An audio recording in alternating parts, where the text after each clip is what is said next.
Bonjour, c'est dimanche matin de nouveau et on veut parler sur un sujet, ne gaspillez pas votre héritage. Et ça fait 2-3 semaines qu'on parle sur la grâce de Dieu, l'habilité de Dieu, notre héritage, l'autre côté, notre héritage éternel. Mais je veux parler ce matin parce que notre héritage, c'est qu'est-ce que Dieu nous donne, qu'est-ce que le Père nous donne. On peut l'avoir maintenant, on peut l'utiliser maintenant. Et le gaspiller, ça serait de l'utiliser seulement pour le moment, seulement pour maintenant, pas avec l'éternité en vue. Et je vais vous montrer ce matin l'histoire d'Ésaü. Puis on ne va pas aller dans l'Ancien Testament pour voir l'histoire, parce que ça va seulement dire qu'est-ce qu'il a fait, mais on va aller dans le Nouveau Testament qui nous montre qu'est-ce que Dieu pense de qu'est-ce qu'il a fait.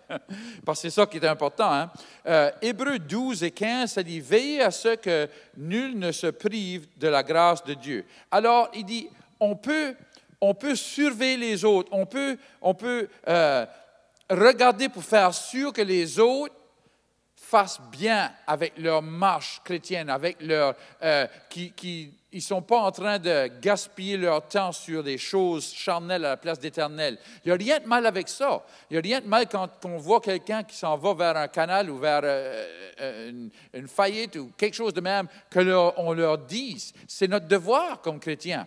Mais des fois, le monde dit « Jugez-moi pas ». Ben, le jugement commence dans la maison de Dieu, on est le temple du Saint-Esprit. Alors, on peut juger, mais ce n'est pas juger pour condamner, c'est juger pour aider, pour pousser vers Dieu, pas l'autre chose. Alors, il dit à ce qu'aucune racine d'amertume poussant des rejetants ne produise du trouble et que plusieurs n'en soient infectés.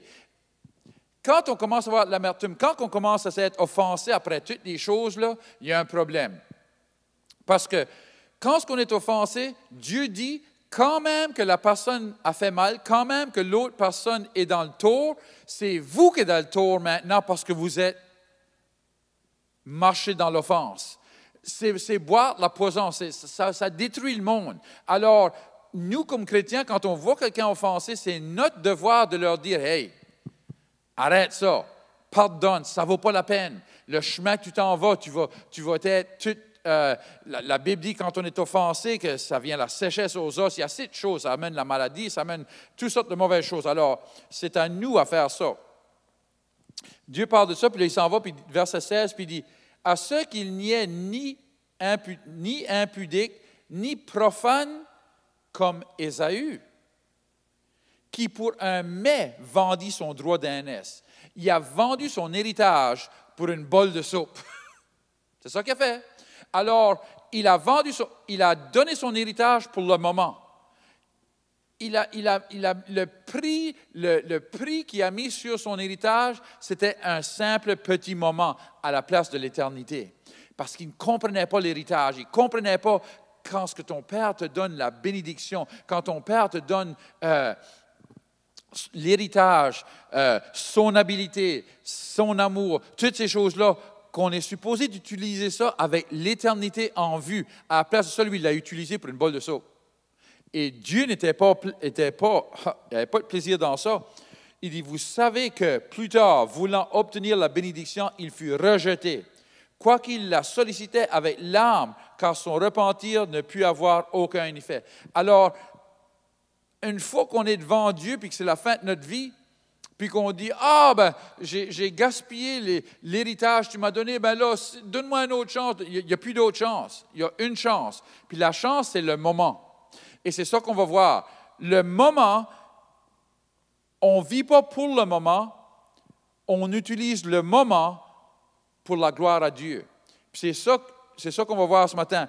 Ésaü, s'il aurait donné gloire à Dieu, s'il aurait juste dit, Dieu va pouvoir, puis je ne vais pas donner mon héritage pour une bol de soupe, il n'aurait pas été où il a été. Mais parce qu'il a donné tout son héritage pour une bol de soupe, Dieu n'était pas fier de lui. C'est comme le fils prodigue. Puis j'ai des bonnes nouvelles ce matin. On peut avoir gaspillé notre héritage, on peut avoir seulement eu le moment en vue, mais on peut repentir. Le fils prodigue a pris, il a été à son père, il dit, je veux mon héritage, je le veux maintenant. Alors, première chose, je veux que vous sachiez, votre héritage est maintenant. Ce n'est pas la fin de votre vie. Alors, il prend son héritage et il gaspille son héritage.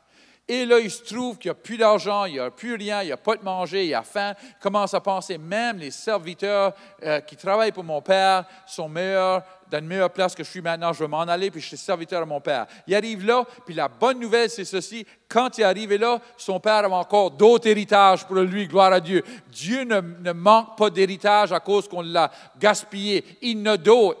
Alléluia, il y a d'autres héritages. Il a mis la bague sur son dos, il a mis le manteau sur son dos, puis il a donné son héritage de nouveau. Parce que le Père n'avait assez pour en donner plus qu'une fois. Alors, quand même, vous alliez gaspiller votre héritage, il y a d'autres héritages pour vous autres. Il y a d'autres habilités, il y a d'autres choses pour vous autres. Gloire à Dieu. Et il ne va pas les garder parce que vous avez gaspillé. Si vous repentez, puis quand on dit repentir, je ne veux pas dire pleurer, je veux dire changer votre pensée. Pensée éternité, pas moment, pas charnel. Gloire à Dieu. Alors, le fils de prodigue. Mais là, il y a l'autre fils. L'autre fils, lui, il va à l'église, il suit le père, mais il était enragé à cause que le père a donné l'héritage de nouveau à son fils. Puis le père lui dit, mais toi, il dit, l'héritage a toujours été ici. C'est toi qui n'as jamais pris avantage. Alors, des fois, on peut prendre, puis on peut aller à l'église, mais on n'utilise pas l'héritage qu'on a, on ne l'utilise pas maintenant avec l'éternité en vue. Alors, c'est aussi pire que l'autre. Parce qu'il y en a qui vont à l'église toute leur vie, mais ils ne font jamais rien pour Jésus. C'est aussi pire que celui-là qui a été dans le monde, parce qu'ils n'ont jamais rien fait. Dieu regarde les deux, c'est pareil. Parce qu'à la fin du temps, on va voir ce matin, à la fin du temps, quand on va s'être devant Dieu, il va dire, qu'est-ce que tu as fait avec qu'est-ce que je t'ai donné? Bien, on en voit une représentation ici dans Matthieu, chapitre 25, verset 14. Maintenant, je veux dire, avant de prêcher ici, j'étais comme, oh Seigneur, je ne sais pas si je peux prêcher ici. J'avais pas peur, mais le Seigneur est vraiment en train d'emmener un avertissement à son corps. Puis l'avertissement, c'est, je ne suis pas heureux quand vous faites rien pour le royaume. Et il ne nous demande pas, il nous dit de travailler pour son royaume parce que le temps est court. Puis je vais vous dire quelque chose, vous avez peut-être pris une prière, mais si vous avez pris une prière et vous ne faites jamais rien pour le royaume de Dieu, quand vous allez faire face à Dieu, Dieu est dans la multiplication. Il est dans emmener une moissonne. Dieu veut qu'on emmène du fruit avec notre vie. Et s'il n'y a pas de fruit à notre vie, il va nous garager. Surveillez, vous allez voir. Matthieu 25, 14. Il en sera comme l'homme qui, partant pour un voyage, appela ses serviteurs et leur remit ses biens. Il donna 5 talents à l'un, 2 à l'autre, et un au troisième, à chacun selon sa capacité, et il partit. Aussitôt, celui qui avait reçu les 5 talents s'en alla, les fit valoir, et il gagna 5 autres talents. Pour lui-même? Non, pour le royaume,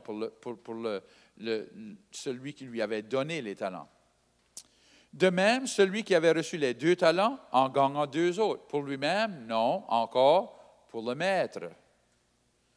Celui qui en avait reçu qu'un alla faire un creux dans la terre et cacha l'argent de son maître. La terre représente toujours nous-mêmes. On a venu de la terre. Alors, il a pris le talent puis il l'a caché. Il l'a gardé. Il n'a rien fait avec. OK?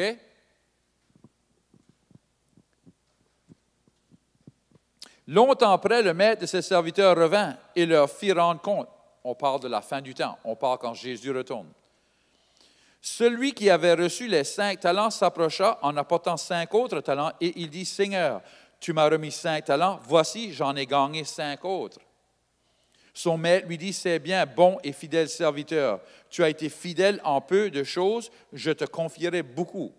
Entre dans la joie de ton maître. » Celui qui avait reçu les 2 talents s'approcha aussi et il dit, « Seigneur, tu m'as remis 2 talents, voici j'en ai gagné 2 autres. » Son maître lui dit, « C'est bien, bon et fidèle serviteur, tu as été fidèle en peu de choses, je te confierai beaucoup, entre dans la joie de ton maître. » Celui qui n'avait reçu qu'un talent s'approcha ensuite et il dit, « Seigneur, je savais que tu es un homme dur, qui moissonne où tu n'as pas semé et qui amasse où tu n'as pas vanné.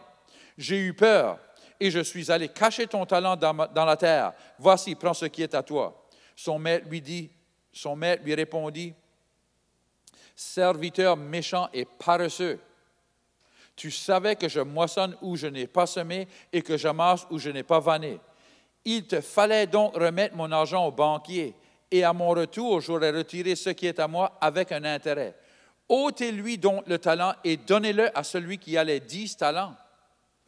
Car on donnera à celui qui a, et il sera dans l'abondance. Mais à celui qui n'a pas, on ôtera même ce qu'il a. Regarde, voici verset 30. C'est celui que je dis, oh Seigneur. Et le serviteur inutile, jetez-le dans les ténèbres du dehors, où il y aura des pleurs et des grincements de dents. Ouf. Alors, celui qui a refusé de prendre le talent et de le multiplier, Dieu le tire en dehors du royaume à la fin des temps. Il l'appelle inutile, il l'appelle mauvais, parce qu'il a pris les talents que Dieu lui a donnés et les a utilisés pour le moment, pour lui-même, les a enterrés à la place d'emmener quelque chose au Père, au Maître. Et c'est sérieux. C'est sérieux. C'est comme l'arbre qui est de la Bible, l'arbre qui produisait rien, produisait pas de fruits, puis le maître dit, coupe ça, puis jette ça dans le feu, puis là, celui qui prenait garde dit, ben laisse-moi, il dit, je te donne une autre année, je te donne une autre chance. Et s'il ne produit pas de fruits, dans le feu. Un an, il ne produisait rien, il coupe en morceaux, il tire dans le feu. Ça représente nous, ça. Regarde ici. Vous savez, des fois, on entend quoi, puis on dirait que ça n'enligne pas avec le Jésus qu'on connaît ou le Dieu qu'on connaît, tu sais là. Puis il y a un verset dans Matthieu, puis c'est John Bevere qui a un enseignement sur ça, puis ça m'a assez donné de la vie. C'est incroyable. Parce que des fois, il faut comprendre le temps et les traditions du temps pour savoir qu'est-ce que la Bible veut dire. Dans Matthieu 8, verset 21, c'est un homme que Jésus lui a dit, « Viens, suis-moi. » Puis il répond à Jésus. Il dit, « Seigneur, permets-moi d'aller d'abord ensevelir mon Père. » Puis Jésus lui répond, « Laisse les morts enterrer les morts. » Puis je disais tout le temps comme, « Wow, hey, c'est son Père, Jésus. » C'est pas mal dur, ça, là. Wow! Mais ce que le problème était, c'est les traditions du temps. La raison que Jésus lui dit ça, c'est parce que cet homme, il plaçait une valeur sur son héritage charnel plus grande que son héritage éternel. Je vais vous montrer pourquoi. La tradition du temps était ceci. Si tu étais le premier-né, puis un fils, pour recevoir l'héritage de ton père, il fallait que ce soit toi qui l'ensevelis. Alors, c'est pour ça qu'il dit, laisse-moi aller ensevelir, laisse-moi aller enterrer mon père, parce que si il n'enterrait pas son père, qui était mort, ça aurait été le prochain-né qui allait l'enterrer, puis c'est lui qui allait recevoir l'héritage. Alors, ce qui disait à Jésus, je mets une plus grosse valeur sur l'héritage de mon Père charnel que mon Père éternel. Je mets une plus grosse valeur sur le moment que sur l'éternité. C'était la bol de soupe de nouveau. Puis Jésus lui dit, si tu veux aller l'enterrer, va l'enterrer, mais tu ne me suis pas, parce que moi, je continue. Tu as manqué le moment, puis tu vas aller vivre pour un moment charnel à la place du moment éternel. Tu as une chance à venir avec moi, puis faire l'ouvrage du Seigneur, mais à la place, tu vas aller chercher ton héritage pour vivre ici sur la terre. Tu mets plus de valeur à ton temps sur la terre que ton temps éternel. Ouh! Puis je te rejette parce que tu n'as pas des pensées éternelles, tu as des pensées charnelles. Alors, pouvez-vous voir que Dieu veut que notre temps sur la terre, notre moment, soit pour lui, pour l'éternité, pour mettre des choses de côté pour l'éternité, pour pouvoir avoir le Seigneur nous dire, c'est bien, mon bon travailleur, mon bon fidèle serviteur, tu vas passer à mon royaume, tu vas passer... Regardez, Jacques 4, 14, ça dit ceci. Ça dit, vous qui ne savez pas ce qui arrivera demain, car qu'est-ce qu'est votre vie? Vous êtes une vapeur qui paraît pour un peu de temps et qui ensuite disparaît. Le mot un peu de temps, là, est aussi traduit un moment de temps.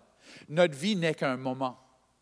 Et qu'est-ce qu'on fait? Est-ce qu'on vit pour le moment ou est-ce qu'on vit pour l'éternité? Est-ce qu'on utilise le moment de notre vie pour l'éternité ou est-ce qu'on vit seulement pour le moment? Si on vit seulement pour le moment, on a déjà eu notre bénédiction, on a déjà eu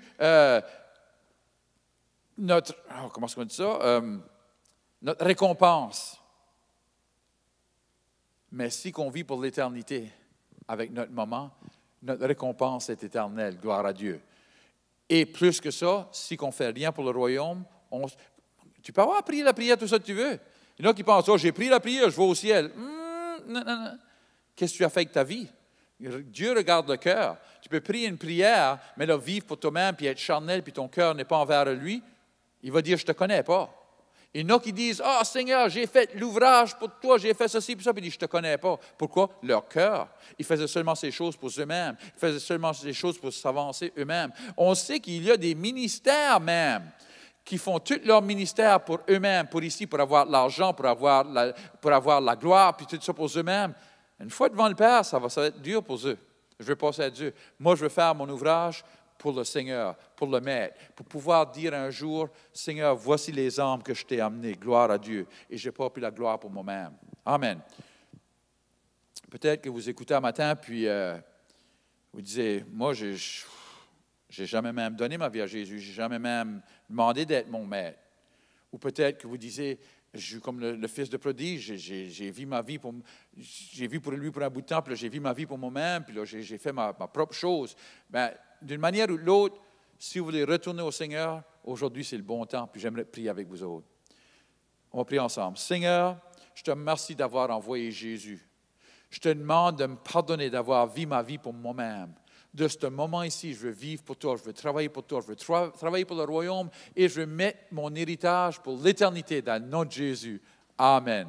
Si vous avez prié cette prière, on veut se réjouir avec vous. Gloire à Dieu. Si vous êtes dans la région, venez nous voir. On est ici dimanche matin, 9h et 11h. Le service de 11h, on a même traduction en français si vous ne parlez pas le français. Si vous ne parlez pas l'anglais ou vous n'êtes pas confortable avec l'anglais, on a des écouteurs. Vous pouvez écouter traduction simultanée en français. Alors, on aimerait ça de vous voir. Que Dieu vous bénisse.